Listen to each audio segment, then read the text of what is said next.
ಹೇಳ್ತೀನಿ ಅಂದ್ರೆ, ನೀವು ಒಂದು 7 ಗಂಟೆ ಮೇಲೆ ನಿಮ್ಮ ವ್ಯಾನು ಗತ್ತು ಹೊಡೆದು ಅಲ್ಲಿ ಸ್ವಲ್ಪ ಓಡಾಡಬೇಕು. ನಿಮ್ಮ ಇದು ಪೊಲೀಸ್ ವ್ಯಾನು ಅಲ್ಲಿ 7 ಗಂಟೆ ಮೇಲೆ ಆ ರೋಡಲ್ಲಿ ಬನ್ನಿ, ನಿಮ್ಗೆ ಗೊತ್ತಾಗುತ್ತೆ ನಾನು ಹೇಳೋದು ಏನು ಅಂತ. ನೀವೇ ಪ್ರತ್ಯಕ್ಷವಾಗಿ ನೋಡಿ. ಅಲ್ಸಳ್ಳಿ ರೋಡ್ ನಂದಗೋಕುಲ ಬಡಾವಣೆ ರಾತ್ರಿ 9 ಗಂಟೆಗೆ ಕುಡಿದು ಗಲಾಟೆಗಳು ಮಾಡ್ತಾರೆ. ಗಾಂಜಾ ಜಾಸ್ತಿ ಆಗಿದೆ. ಅಲ್ಲಿ ದಯವಿಟ್ಟು ಒಂದು ಕ್ಯಾಮ್ರಾ ಅನ್ವಯಿಸ್ಬೇಕು.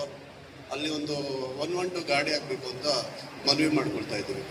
ಬಿಟ್ಟಾಗ್ತದೆ ಕ್ವಶನ್ಗಳು ಅಂದರೆ ಟ್ರಾಫಿಕ್ಕು, ಅದೇ ರೀತಿಯಾಗಿ ಈ ರೋಡ್ಗಳ ವಿಚಾರವಾಗಿ ಸ್ವಲ್ಪ ಬೇರೆ ಬೇರೆ ಸ್ಪೆಸಿಫಿಕ್ ಆಗಿದ್ರೆ ಸ್ವಲ್ಪ ದಯವಿಟ್ಟು ಹೇಳಿ, ಸ್ಪೆಸಿಫಿಕ್ ಆಗಿ. ಈ ಪ್ರೆಸ್ಟೀಜಲ್ಲಿ ಲೇಬರ್ಸ್ ಇರ್ತಾರಲ್ವ, ಸೊ ಸಾಟರ್ಡೆ ಸಂಡೇ ಆದರೆ ಅಲ್ಲಿ ಕಾಲೇಜ್ ಜಾಗದಲ್ಲಿ ಕುತ್ಕೊಂಡು ಆಲ್ಕೋಹಾಲ್ ಕನ್ಸಂಪ್ಷನ್ ಮಾಡ್ತಾ ಇರ್ತಾರೆ ಗುಂಪಾಗಿ. ಸೊ ಕೋಡಿಯಿಂದ ಸ್ಟಾರ್ಟ್ ಆಗುತ್ತಲ್ಲ ಆ ಎಂಟಿ ಪ್ಲೇಸ್. ಸೊ ಇದು ಈ ಪಾಯಿಂಟ್ನ ನೀವು ಸ್ವಲ್ಪ ನೋಡಿ. ಚಿಕ್ಕಣ್ಣ ಅಂದ್ಬಿಟ್ಟು ಈಗಾಗಲೇ ನಮ್ಮ ಸ್ನೇಹಿತರು ನಾಗೇಶ ಗಮನಕ್ಕೆ ತಂದಿದ್ದಾರೆ. ಯಾಕೆಂದರೆ ಈ ಒಂದು ಸಂತೆ ಇರೋದ್ರಿಂದ ರೋಡಲ್ಲೇ ಹಾಕಿರ್ತಾರೆ ಗ್ಲಾಸ್. ಈಗ ರೋಡ್ ಅಗಲ ಮಾಡೋದಕ್ಕೆ ಖಾಲಿ ಜಾಗ ಇದೆ. ದಯವಿಟ್ಟು ಆ ಖಾಲಿ ಜಾಗದಲ್ಲಿ ಪಾರ್ಕ್ ಮಾಡ್ಬಿಟ್ಟು ಬಂದಲ್ಲಿ ಪರ್ಚೇಸ್ ಮಾಡ್ಕೋಬೋದು. ಅದೇ ಥರ ಈ ಆಲ್ಬಾವಿ ರೋಡ್ ಅಂತ ಹೇಳಿದ್ರು ಸುರೇಶ್ ಅವರು, ಅದು ದಯವಿಟ್ಟು ನೀವು ಸ್ಕೂಲ್ ಬಸ್ಸಸ್ಸು ಮತ್ತು ಟ್ಯಾಂಕರ್ಗಳು ಒನ್ ವೇ ಮಾಡಿ ದಯವಿಟ್ಟು. ಯಾಕೆಂದರೆ ಎಲ್ಲ ಕಡೆನೂ ಜಾಗ ಇದೆ ಗಾಡಿ ಹೋಗೋದಕ್ಕೆ. ನಾವು ಈ ಮೇನ್ ರೋಡಿಗೆ ಬಂದು ಎಲ್ಲ ಕನೆಕ್ಟಿವಿಟಿ ಇದೆ, ಪ್ರಾಬ್ಲಮ್ ಆಗಲ್ಲ. ಅದಕ್ಕಾಗಿ ಹೋಗೋವಾಗ ಈ ಕಡೆ ಹೋಗಲಿ, ಬರೋ ಹಿಂಗೆ ಬರಲಿ. ಅದು ದಯವಿಟ್ಟು ನೀವು ಒನ್ ವೇ ಮಾಡಿ. ಮತ್ತು ಸಂತೆ ದಿವಸ ನಮ್ಮ ಏನು ಪೊಲೀಸ್ ಸ್ಟೇಷನಿಂದ ಹಿಡಿದು ಸೌರಾಣಿ ರೋಡು ಅಕ್ಕಪಕ್ಕ ರೋಡಲ್ಲೇ ಹಾಕಿರ್ತಾರೆ ಗಾಡಿಗಳು, ಅದನ್ನ ನೀವು ಅವಾಯ್ಡ್ ಮಾಡಬೇಕು.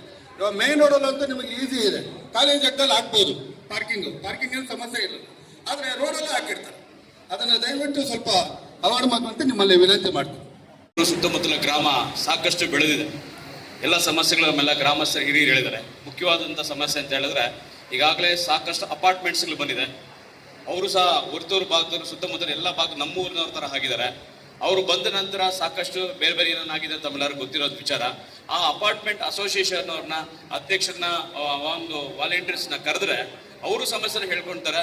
ದಯವಿಟ್ಟು ಅವರು ಒಬ್ಬರಾಗಿ ನಮ್ಮಲ್ಲಿ ಇದ್ದಾಗ ಅವರು ಶನಿವಾರ ಭಾನುವಾರ ಅವರು ಕಾರ್ಸ್ ಎಲ್ಲ ಈಚೆ ಬರುತ್ತೆ, ಯಾವಾಗ ತರಬೇಕು ಹೇಗೆ ತರಬೇಕು ಅಂತ ಒಂದಷ್ಟು ಮಾರ್ಗದರ್ಶನ ನೀಡಿದ್ರೆ ಒಳ್ಳೇದು ಅಂತ ವಿನಂತಿ ಮಾಡ್ತಾರೆ. ದಯವಿಟ್ಟು ಅದನ್ನ ಅವರು ಒಬ್ಬರಾಗಿ ನಮ್ಮಲ್ಲಿ ಸ್ವೀಕಾರ ಮಾಡಿದಾಗ ನಮ್ಮ ಸಮಸ್ಯೆ ಅವ್ರ ಸಮಸ್ಯೆ ಗೊತ್ತಾಗುತ್ತೆ, ಆದಷ್ಟು ಸಮಸ್ಯೆಗಳು ಬಗೆಯಿರುತ್ತೆ ಅಂತ ನಾನು ವಿನಂತಿ ಮಾಡ್ತೀನಿ.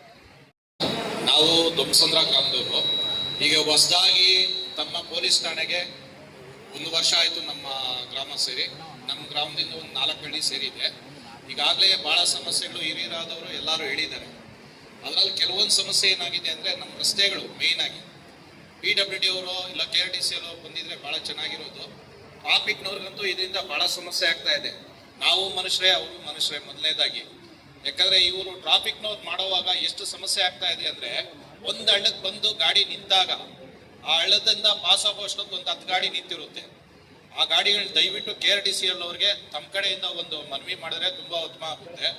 ಆಮೇಲೆ ನಮ್ಮ ಗ್ರಾಮದಲ್ಲಿ ಒಂದು ಸಂತೆ ನಡೀತಾ ಇದೆ ಸರ್, ಸೋಮವಾರ ದಿನ ಸಂತೆ. ಒಂದು ಅರ್ಜಿ ನಾವು ಸಾರ್ವಜನಿಕವಾಗಿ ಕೊಟ್ಟಿದ್ದೀವಿ. ಅದಕ್ಕೆ ತಾವು ಭಾಳ ಚೆನ್ನಾಗಿ ಸ್ಪಂದಿಸಿದ್ದೀರಾ, ಕೊಟ್ಟಿದ್ದೀರಾ ಸರ್. ಅವರು ಸರ್ PD ಅವರು, ಯಾಕಂದರೆ ಅಧಿಕಾರಿಗಳಿಗೆ ಪಾಪ ಸಮಯ ಇಲ್ಲ, ಅದಕ್ಕೆ ಸಾರ್ವಜನಿಕವಾಗಿ ನಾವೇ ಬಂದಿದ್ದೀವಿ. ಪತ್ರ ತಗೊಂಡು ಬಂದಿದ್ದೀವಿ. ನಾವೇ ಕೊಟ್ಟರು ಅವ್ರಿಗೆ ಸಮಸ್ಯೆ ಬಗೆಹರಿಸ್ತಾ ಇಲ್ಲ. ಮಾಸಿಕ ಜನಸಂಪರ್ಕ ಸಭೆ ಮಾಡಿದ್ರೆ, ಲಾಸ್ಟ್ ಟೈಮ್ ನಾವು ಶಾಂತಿ ಸಭೆ ಬಂದಾಗ 2 ಮಾಡಿದ್ರಿ, ಉತ್ತರ ದಕ್ಷಿಣ. ಇವಾಗ ಅದೇನು ಮಾಡದಿರೋ ಒಂದೇ ಮಾಡಿದ್ದೀರಿ. ತುಂಬಾ ಥ್ಯಾಂಕ್ ಯು ನಿಮಗೆ. ತಗೊಳ್ರಿ, ನಾವೇ ಮಾಡ್ಕೊಂಡ್ರಿ ಸರ್. ಅದೇ ರೀತಿ ಮಾಡಿ, ಎಲ್ಲ ಸಭೆಗಳು ಒಟ್ಟಾಗಿರ್ಲಿ, ಅದೇ ರೀತಿ ಮಾಡಿ. ಆಮೇಲೆ ನಮ್ಮ ಸರ್ಕಲ್ ಸಾಹೇಬ್ರಿಗೆ ಥ್ಯಾಂಕ್ ಯು. ನಿಮಗೆ ಮಾತ್ರ ಟೀ ತಂದ್ರಿ, ಆದರೆ ನೀವು ಎಲ್ರಿಗೂ ಹೇಳಿದ್ರೆ ಸ್ಟಾಪ್ ಎಲ್ಲರಿಗೂ ಕೊಡಪ್ಪ ಅಂತ ಹೇಳಿ. ಥ್ಯಾಂಕ್ ಯು ಸರ್, ಅದನ್ನ ನೀವು ಗಮನಿಸ್ಬೇಕು. Thank you sir. ಆಮೇಲೆ ಪೂರ್ವ, ಪಶ್ಚಿಮ, ದಕ್ಷಿಣ, ಉತ್ತರ ಅಂತ 4 ದಿಕ್ಕಿದ್ರೆ ನೀವು ಟ್ರಾಫಿಕ್, ಸಮಾಜ ಕಲ್ಯಾಣ ಇಲಾಖೆ, ಪೊಲೀಸ್ ಇಲಾಖೆ, ನಮ್ಮ ಹಿರಿಯರು ಹೇಳಿದ್ರು ರಕ್ಷಿತವರು, ಆರೋಗ್ಯ ಇಲಾಖೆ 4 ಕರೆಸಿ. ಮತ್ತೆ ಇಲ್ಲಿ ಮುಖಂಡರು ಹೇಳಿದ್ರು, ಹಿರಿಯರು ಎಲ್ಲ ಬುದ್ಧಿವಂತರು, ಬುದ್ಧಿಜೀವಿಗಳು ಎಲ್ಲ ಒಳ್ಳೆ ವಿಚಾರ ಹೇಳಿದ್ದಾರೆ. ನಾವು ಒಂದು ಚಿಕ್ಕ ಸಮಸ್ಯೆ ಹೇಳ್ತೀವಿ ಸರ್, ಸ್ಕೂಲಲ್ಲಿರೋ ಪ್ರಿನ್ಸಿಪಾಲ್ಗಳನ್ನಾಗಲಿ ಮ್ಯಾನೇಜ್ಮೆಂಟ್ನಾಗಲಿ ಸಭೆಗೆ ಕರ್ಸೋಕ್ಕಾಗುತ್ತೆ. ಆವಾಗ ಅದರಲ್ಲಿ ನಮಗೆ ಶಾಲೆದು ಬುಕ್ಕುಗಳು ಯಾವ ರೀತಿ ಏನು ಅಂತ ಸಮಸ್ಯೆ ಅವ್ರಿಗೂ ಗೊತ್ತಾಗುತ್ತೆ. ಅದು ಮಾಡಿ ಅಂತ ಹೇಳಿ. ಆಮೇಲೆ ಎಲ್ಲ ಹೇಳಿದ್ದಾರೆ ನಾಯಕರುಗಳು. ಇವಾಗ ಬಂದಿರೋದು ನೀವು ನೋಡಿ, ನಾವು ಟಿವಿ ಮತ್ತೆ ಮಾಧ್ಯಮ ಎಲ್ಲದರಲ್ಲಿ ನೋಡಿದ್ರೆ ಅದು ಕ್ರೈಮ್ ಆಗ್ತಾ ಇರೋದು 65% ಆಚೆ ಕಡೆಯಿಂದ ಬಂದಿರೋದು.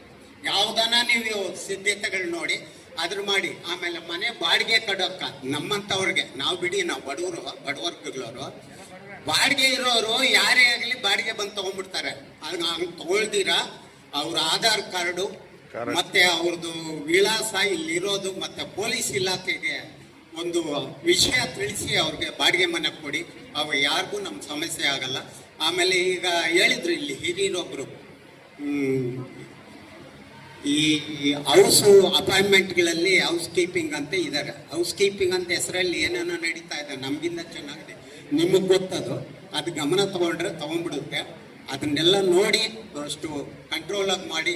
ನಾಗೇಶ್ ಅಣ್ಣ ಅವರು ನಮಗೆ ಟ್ರಾಫಿಕ್ಗೆ ಸ್ವಲ್ಪ ಅವಕಾಶ ಮಾಡಿಕೊಟ್ರೆ ಇದು ಮಾಡ್ತಾರೆ. ಮತ್ತೆ 2ನೇ ಟೈಮ್ ನಾವು ನೆಕ್ಸ್ಟ್ ಬರ್ತೀರಿ ಬಡವರ್ಗಗಳ ಹಿತರಕ್ಷಣೆ ಇದಕ್ಕಿಂತ ನಿಮ್ಮಲ್ಲಿ ಬರ್ತೀರಿ, ಸಮಾಜ ಕಲ್ಯಾಣ ಇಲಾಖೆ ಸಾಹೇಬ್ರ ಹತ್ರ, ನಾಗೇಶ್ವರ ಹತ್ರ ಬರ್ತೀರಿ. ಆದರೆ ನಿಮ್ಮಲ್ಲಿ ನಾವು ಸಾರ್ವಜನಿಕವಾಗಿ ಕೇಳ್ಕೊಳ್ಳೋದು, ಈ ಗಾಂಜಾ, ಈ ಡ್ರಗ್ಸು ಇದು ನಮಗೆ ಗೊತ್ತಿಲ್ಲ. ಅದೇನೋ 70 mm, 4 mm, 35 mm ಮಾತ್ರೆಗಳು ಅಂತಾರೆ. ಅದನ್ನ ನಾನು ಇಷ್ಟರಲ್ಲೇ ಸರ್ಕಲಲ್ಲಿ ಜನಜಾಗೃತಿ ಸಭೆ ಹಾಕ್ತೀನಿ. ಆ ಸಭೆಗೆ ನೀವು ಡ್ರಗ್ಸ್ ಅಲ್ಲಿ ಎಷ್ಟು ರೀತಿ ಇದೆ, ಎಷ್ಟು ವಿಧ ಇದೆ, ಅದೇನು ಈ ಸಿಗರೇಟು ಮತ್ತೆ ಚಾಕ್ಲೇಟು ಐಸ್ ಕ್ರೀಮ್ ಅಲ್ಲಿ ಕೊಟ್ಟು ಮಕ್ಕಳಿಗೆ ಇವ್ರಿಗೆ ಜ್ಞಾನ ತಪ್ಪಿಸಿ ಹಲವಾರು ಅನೈತಿಕ ಚಟುವಟಿಕೆಗಳು, ರೇಪ್ಗಳು, ಮಾನಭಂಗ, ಅತ್ಯಾಚಾರಗಳಾಗ್ತವೆ. ಅದ್ರ ಬಗ್ಗೆ ಗಮನ ಕೊಡ್ತೀನಿ. ಸಮಾಜ ಕಲ್ಯಾಣ ಕಿವಿ ಮಾತು ಆಡ್ರಲ್ಲ. ನಿಮ್ಮ ಇಲಾಖೆಯಿಂದ ಏನೇನು ನಮ್ಮ ಬಡವರ್ಗಳಿಗೆ, ಹಿಂದುಳಿದವ್ರಿಗೆ, ಅದು ಯಾವುದೇ ಪಕ್ಷ ಆಗಿರ್ಬೋದು, ಅವ್ರ ಪಕ್ಷ ಭೇದ ಮರೆತು ನೀವು ನಮಗೆ ಸಮಾಜ ಇಲಾಖೆ ನಾವು ನಿಮ್ಮ ಹತ್ರ ಬಂದು ತಗೊಳ್ತಿದ್ವಿ. ನೀವು ಬಂದಲ್ಲ ಸಭೆ. ಆಮೇಲೆ ಅಣ್ಣ ನಾಗೇಶಣ್ಣವ್ರೆ, ನೀವು ಫಸ್ಟ್ ನಿಮ್ಮದೇ. ಯಾಕಂದರೆ ಯಾರನ್ನ ಕೇಳಿ ಅಯ್ಯೋ ಟ್ರಾಫಿಕ್ ಸಮಸ್ಯೆ ಸರ್ ಅಂದರೆ, ಯಾಕಂದರೆ ಚಿಕ್ಕಣ್ಣ ಮತ್ತು ಸುರೇಶು, ಶ್ರೀನಿವಾಸ್ ಇವರೆಲ್ಲ ಹೇಳಿದ್ರು ಅದು ಬರೋದೇ ಟ್ರಾಫಿಕ್ಕಿಂದ. ಅದರಿಂದ ನೀವು ಹೆಚ್ಚಾಗಿ ಗಮನ ತಗೊಂಡು, ಈಗ ರೋಡ್ ಅಗಿತಾ ಇದ್ದಾರೆ, ಲೈಟ್ಗಳು ಹಾಕೋಕ್ಕಾಗಲ್ಲ, ಸಿಗ್ನಲ್ ಆಗಲ್ಲ, ಎಲ್ಲ ಆದಮೇಲೆ ಸಿಗ್ನಲ್ ಅಳವಡಿಸಿ ಅಂದಾಗ ಅಂತ ಪೊಲೀಸ್ ಇಲಾಖೆ ತೊಗೊಂಡು ಒಂದು 2 ಮೂವರನ್ನ PC-ಗಳನ್ನ ಹಾಕಿಸ್ಬೇಕು ಅಂತ ಕೇಳ್ಕೊಳ್ತಾ, ಇಷ್ಟು ಚೆನ್ನಾಗಿ ಅರೇಂಜ್ ಮಾಡಿ ತಿಂಗಳು ಸಭೆಯನ್ನು ದಯವಿಟ್ಟು ಮಾಡಿ.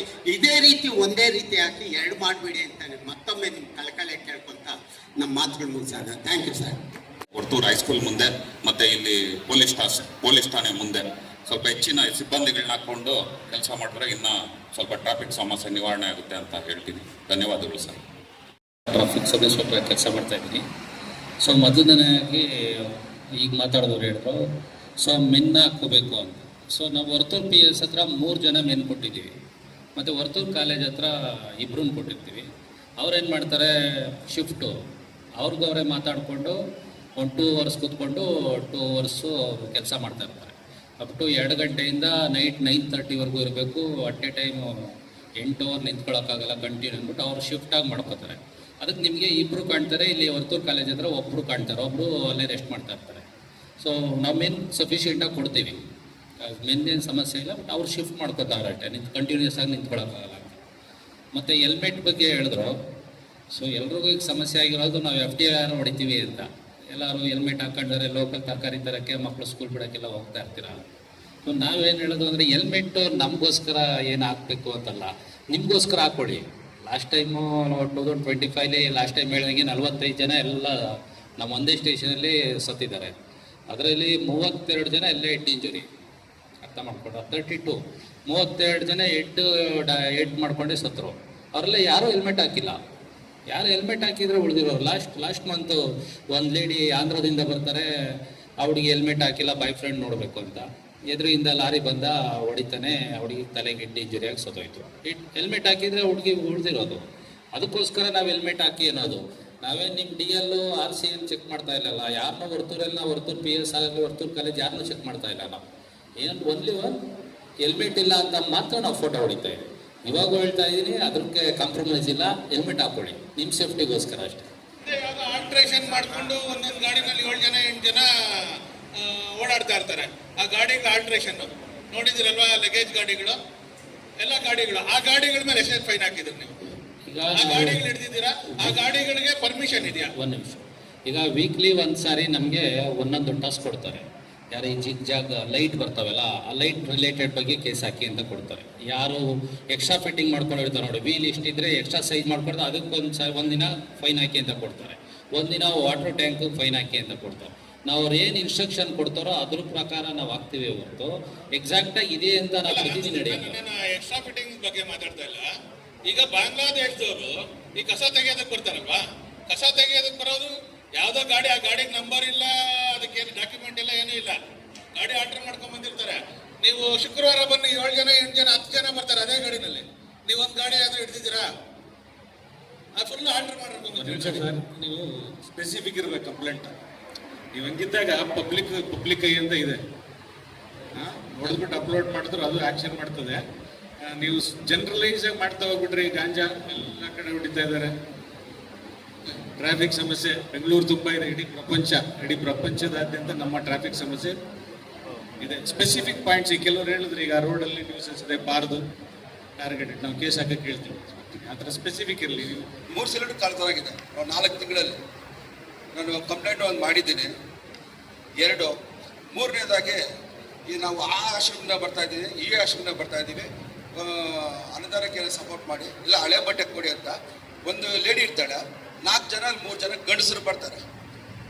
ಲಾಸ್ಟ್ ವೀಕಲ್ಲಿ ನಮ್ಮ ಮನೆಯವ್ರಿಗೆ ಹೇಳಿದ್ದೆ, ಯಾವುದೇ ಕಾರಣಕ್ಕೂ ಬಾಗಿಲು ತೆಗಿಬೇಡಮ್ಮ, ಹೊರಗಡೆ ಗೇಟ್ ಹಾಕಬೇಡ, ಒಳಗಡೆ ಗೇಟ್ ಹಾಕೋ ನೀನು. ಸುಮಾರು ಸಮಯ ಬರ್ತಾರೆ, ಈ 3 ಜನ ಬರ್ತಾರೆ, 5 ಜನ ಬರ್ತಾರೆ. ನಾವು ಗಂಡಸಿದ್ರೆ ಬರಲ್ಲ ಮನೇಲಿ. ವರ್ತೂರು ತಿಗಳೂರು ಬೀದಿಯಲ್ಲಿ ವಾಸ ಆಗಿರ್ತೀನಿ. ಈ ತಿಗಳೂರು ಬೀದಿಯಲ್ಲಿ ಸ್ವಲ್ಪ ರೋಡು ಸಂಧಿ ಬಂದಿದೆ. ಈ ಶಾಖಾ ಸ್ಕೂಲ್ಗೆ ಒಂದು ರೋಡ್ ಇದೆ, ಅದಾದ್ಮೇಲೆ ಬಿಂಗೆ ಮರಕ್ಕೆ ಒಂದು 2 ರೋಡ್ ಇದೆ. ಈಗೇನೋ ಸ್ಕೂಲ್ ರಜೆಗಳಿದೆ, ಸ್ವಲ್ಪ ಟ್ರಾಫಿಕ್ ಆಗ್ತಿದೆ. ಗೋಡೆ ಕಟ್ಟಿದ್ದಾರೆ ಸಾರ್ವಜನಿಕ ದುಡ್ಡಿಂದ, ಕಾಂಕ್ರೀಟ್ ಹಾಕ್ಸ್ಕೊಂಡು, ಟಾರ್ ಹಾಕ್ಸ್ಕೊಂಡು, ಬಿಫೋರ್ ಗೋಡೆ ಕಟ್ಕೊಂಡಿದ್ದಾರೆ. ಅದು ಈಗ ಸ್ಕೂಲ್ ಬಸ್ ಇಲ್ಲ, ಕ್ಲಿಯರ್ ಆಗ್ತಿದೆ. ಸ್ಕೂಲ್ ಬಸ್ ಬಂದರೆ ರೋಡ್ ತುಂಬ ಸಮಸ್ಯೆ ಆಗಿದೆ. ಯಾಕಂದರೆ ವರ್ತೂರು ಮೈನೂರು ತಿಳುಗುರಿ ಎಂಟ್ರೆನ್ಸ್ ಅಲ್ಲಿ ಕನ್ವರ್ಟ್ ಮಾಡ್ತಾ ಇದ್ದಾರೆ. ಈಗ ರೋಡ್ ಅಲ್ಲಿ ಚಿಕ್ಕದಿದೆ.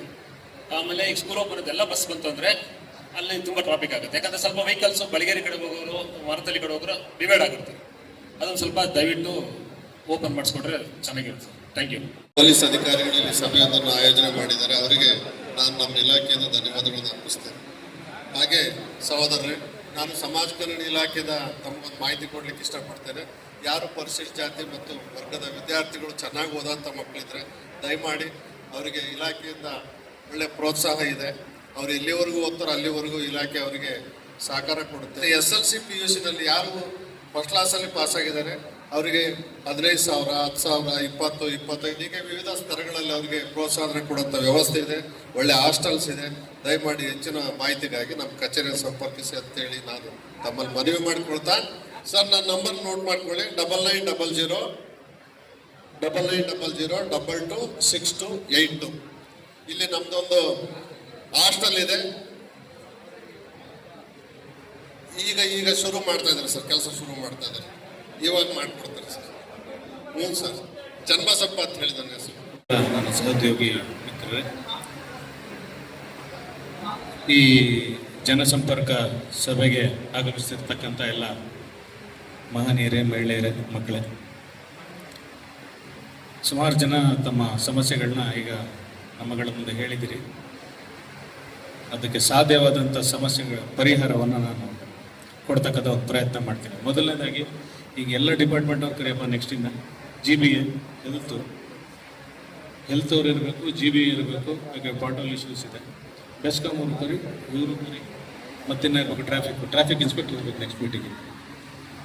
ನಮ್ಮ ಮೇಜರ್ ಸಮಸ್ಯೆ ಟ್ರಾಫಿಕ್ ಇದೆ. ಗ್ಯಾಸ್ ಸಿಲಿಂಡರ್ ತೆಗೆದು 3-4 ಜನ ಹೇಳಿದ್ರು. ಈಗ ಗ್ಯಾಸ್ ಪ್ರಾಬ್ಲಮ್ ಆಗಿರೋದ್ರಿಂದ ಗ್ಯಾಸ್ ಸಿಲಿಂಡರ್ ಯಾವುದೇ ಬಂದರೆ ಕೇಸ್ ರಿಜಿಸ್ಟರ್ ಮಾಡಿ, FIR ಮಾಡಿಸಿ ಕಂಪಲ್ಸರಿಯಾಗಿ, ಅವಾಗ ಫಾಲೋ ಅಪ್ ಆಗ್ತದೆ. ನಾವು ಕೇಸ್ ರಿಜಿಸ್ಟರ್ ಮಾಡಿ ಅದನ್ನು ಪತ್ತೆ ಮಾಡ್ತಕ್ಕಂಥ ಒಂದು ಪ್ರಯತ್ನ ಮಾಡ್ತೀವಿ. ಮತ್ತು ಪಾಟೋಲ್ ಇಶ್ಯೂಸ್ ಇದೆ. ಸೊ ಅದು ಸಂಬಂಧಪಟ್ಟ ಎಲ್ಲಿ ಸ್ಪೆಸಿಫಿಕ್ ಪಾಯಿಂಟ್ಸ್ ಇದೆ, ಈಗ ನಮ್ಮ ಇನ್ಸ್ಪೆಕ್ಟರ್ಗೆ ಅಥವಾ ಟ್ರಾಫಿಕ್ ಇವ್ರಿಗೆ ಬಂದು ಜಿನೈನ್ ಪ್ರಾಬ್ಲಮ್ ಇದೆ, ಅದ್ರ ಬಗ್ಗೆ ಹರಿಲೇಬೇಕು ಅಂದರೆ ಅವರು ಕೊಟ್ಟರೆ ಅವ್ರ ಇನ್ಸ್ಪೆಕ್ಟರ್ ಕಡೆಯಿಂದ ಸಂಬಂಧಪಟ್ಟ GBA ಅಧಿಕಾರಿಗಳು ಕಾಂಟ್ಯಾಕ್ಟ್ ಮಾಡಿ ಅದು ಕ್ಲೋಸ್ ಮಾಡ್ತಕ್ಕಂಥ ಪ್ರಯತ್ನ ಮಾಡ್ತೀವಿ. ಕೆಲ್ಸಕ್ಕೆ ಆಗೋದಂದ್ರೆ ಅವ್ರು ಬಾಂಗ್ಲಾದೇಶ್ ID ಕಾರ್ಡ್ ಸಿಕ್ಕಾಗ ಮಾತ್ರ. ಈಗೇನಾಗಿದೆ, ಎಲ್ಲರ ಹತ್ರ ವೆಸ್ಟ್ ಬೆಂಗಾಲ್ದು ಅಥವಾ ಇಲ್ಲೋ ಆಧಾರ್ ಕಾರ್ಡು ಬೇರೆ ಏನೇನು ಬೇಕು ದಾಖಲೆಗಳನ್ನ ಮಾಡಿಸ್ಬಿಟ್ಟಿದ್ದಾರೆ.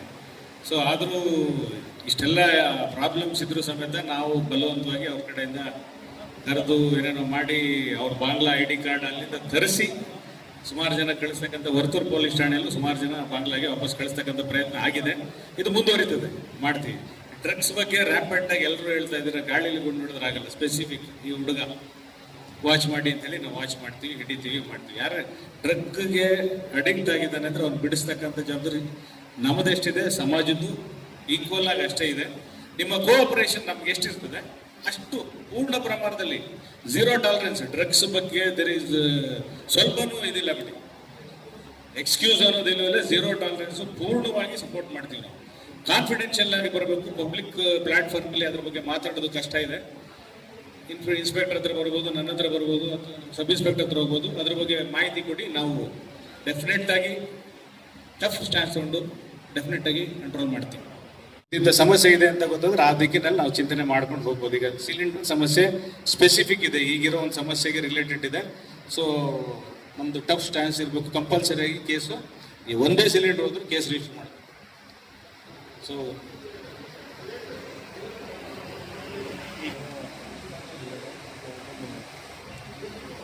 ಏನು ಹಾಂ ಕೂತ್ಕೊಂಡು ಸಿಕ್ಕ ಈ ಜನಸಂಪರ್ಕ ಸಭೆಗೆ ಭಾಳ ಅಚ್ಚುಕಟ್ಟಾಗಿ ತುಂಬ ಜನ ಸೇರಿಸಿ ಈ ಒಂದು ಕಾರ್ಯಕ್ರಮ ಮಾಡಿದ್ದಾರೆ. ಇದಕ್ಕಾಗಿ ನಾನು ಹರೀಶ್, ವರ್ತೂರು ಪೊಲೀಸ್ ಇನ್ಸ್ಪೆಕ್ಟರ್ ಅವರಿಗೆ ಧನ್ಯವಾದಗಳನ್ನ ಹೇಳ್ತೀನಿ. ಅದೇ ರೀತಿ ತಾವುಗಳು ಸಹ ಇಷ್ಟೊಂದು ಜನ ದೊಡ್ಡ ಸಂಖ್ಯೆಯಲ್ಲಿ ಬಂದು ಈ ಒಂದು ಜನಸಂಪರ್ಕ ಸಭೆಯಲ್ಲಿ ತಮ್ಮ ಅಹವಾಲುಗಳನ್ನ ಮುಕ್ತವಾಗಿ ಒಂದು ಚರ್ಚೆ ರೀತಿಯಲ್ಲಿ ಆಗೋ ರೀತಿಯಲ್ಲಿ ಮಾಡಿ ಇದನ್ನು ಯಶಸ್ವಿ ಆಗಿದೆ ಅಂತ ಅನ್ಕೋತೀನಿ. ತಮ್ಮಗಳಿಗೂ ಧನ್ಯವಾದಗಳನ್ನ ಹೇಳಿ ನಾನು 2 ಮಾತು ಮುಗಿಸ್ತೀನಿ. ಜೈ ಹಿಂದ್, ಜೈ ಕರ್ನಾಟಕ.